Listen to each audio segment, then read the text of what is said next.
पलंगावर बसवून नाना प्रकारची पक्वान्ने तयार करून श्रद्धेने खाऊ घातली. त्या दिवसापासून ताराबाईने श्रीकृष्ण स्वामींना आपले उपास्य दैवत, आपला देव असे समजून आपले राहिलेले आयुष्य त्यांच्या सेवेत खर्ची घातले.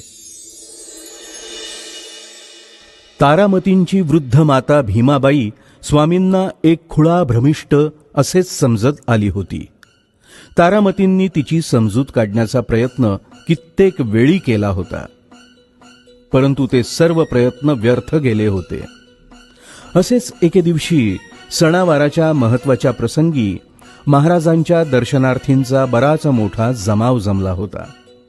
त्यातील एका भक्ताचे सुवर्णाचे कडे कोणीतरी चोरले. लागलीच बोभाटा झाला.